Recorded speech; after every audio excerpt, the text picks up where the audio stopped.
Today, I want to talk about how massive liquidations are coming as hedge funds are being bailed out of their margin calls as we speak. Certain prime brokers have been offering credit substitutions for hedges to meet their margin requirements, but that's just about to come to an end. So stay tuned and let's make some money. And now I'll dive straight in with the key information. So, 741 Trade tweet saying the CFTC Clearing and Risk Department has issued a warning that certain prime broker arrangements providing centralized credit substitutions may require registration as a derivative clearing organization. So let me explain what that actually means and how that impacts these margin calls. Basically, certain prime brokers have been offering a credit substitution to hedge funds that are about to fail their margin requirements. Now you may say, Tom, what exactly is a credit substitution? Well, let's say a hedge fund owns tons and tons of shares in a company that's just received a massive margin haircut. That hedge fund can go to this prime broker and substitute their shares that are technically worth zero for margin purposes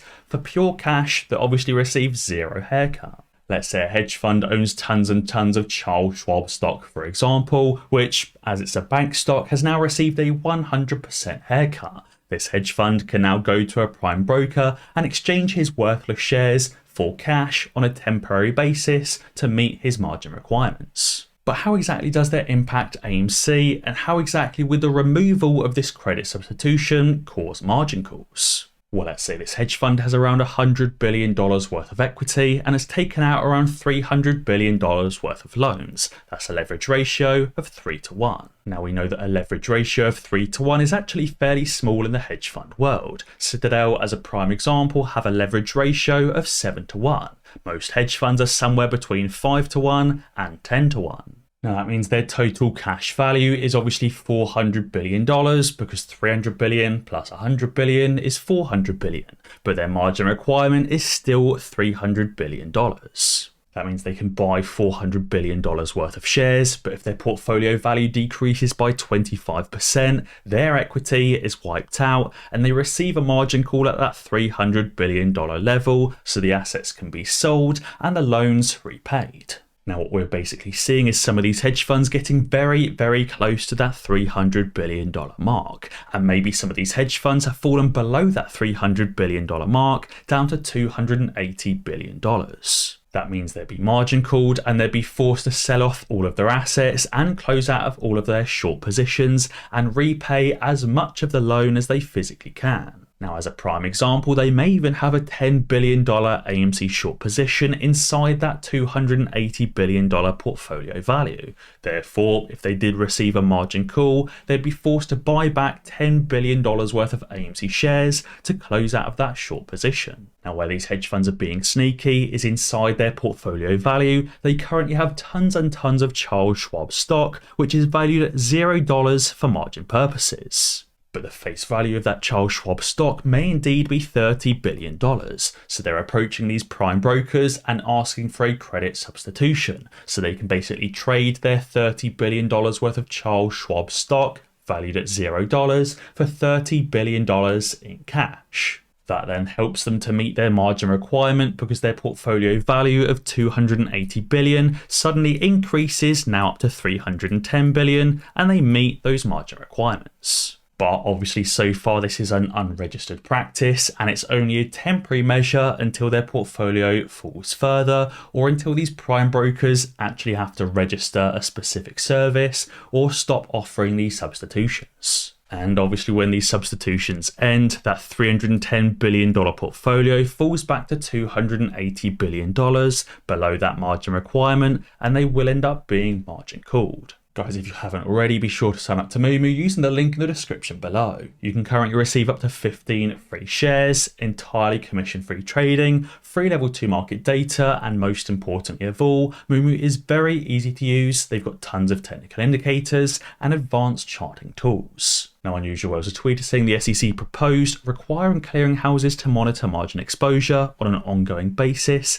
and it gives them the authority to make intraday margin calls as frequently as circumstances warrant. Basically, the SEC wants to allow these clearinghouses to issue forced margin calls to these hedge funds if at any point their margin requirements drop below what's necessary. Now you may be saying, Tom, credit substitution doesn't sound too bad and it doesn't sound illegal. What makes you think that they're going to stop this process? Well, banks have been trying to do the exact same thing with their assets that are worth less than par value, and everyone is losing their mind. This article says the idea floated to regulators and lawmakers by service groups and supported by other banks could allow banks to take securities that are currently worth, say, 90 cents on the dollar and give them to the FDIC at full price. That would effectively shift losses, clogging the bank's balance sheets, to the FDIC. Which is basically exactly what's happening here. It's shifting losses, clogging these hedge funds' balance sheets straight into these prime brokers. But obviously many are asking if these bank CEOs are on drugs because obviously of the current banking crisis.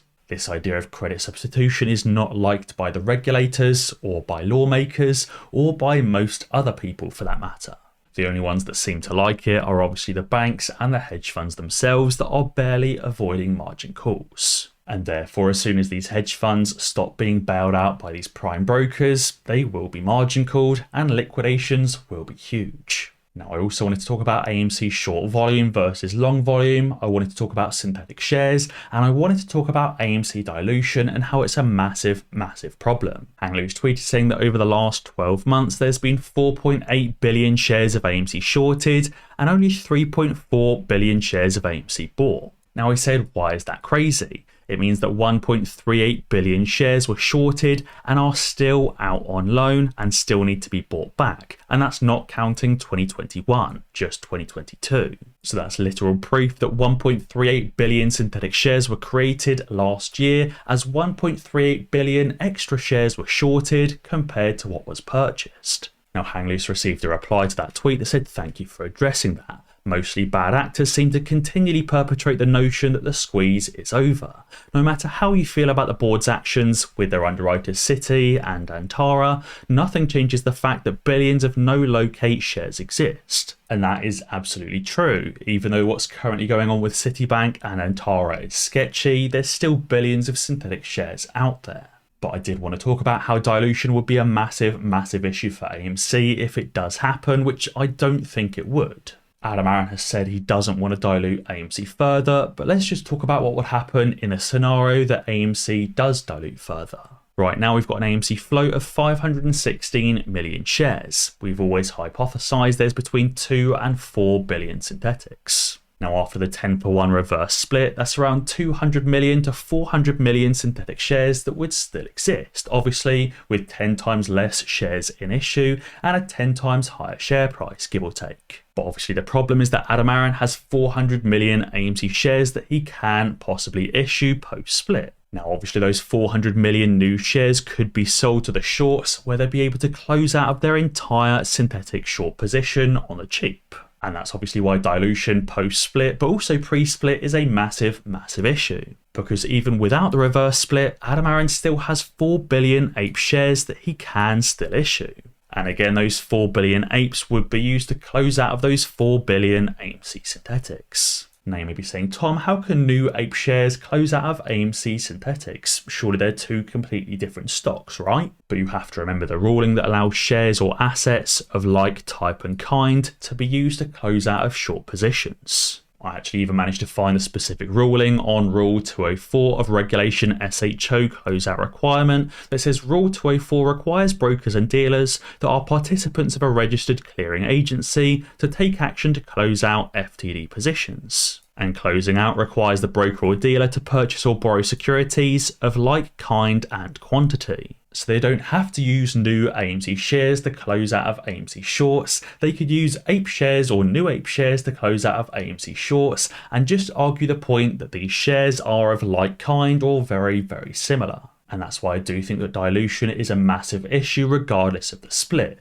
Dilution post-split or dilution pre-split is still a massive issue if dilution happens on a massive, massive scale. Now, as I said, Adam Aron has said numerous times that he has no intention of diluting the stock further. He said the reason why he wants to perform the reverse split is to remove that price arbitrage between APE and AMC. Therefore, I do believe that if Adam Aron performs this reverse split for the right reason, it's not inherently bad. It's only a big issue if he decides to dilute on a massive scale. He's obviously said AMC has a huge cash reserve and therefore has no real need to issue dilution. But I do think that if he did issue dilution, if he issued 400 million new shares, which is the same as issuing 4 billion shares pre-split, that effectively allows those 2 to 4 billion synthetic shares to be closed out of at a fixed low price. I guess it would also depend on all of the new shares being purchased by those synthetically shorting hedge funds and nobody else, but I wouldn't say that's impossible.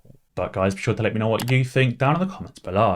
And as always guys, be sure to ding that notification bell, because that way you'll be alerted when I upload a new video. Cheers.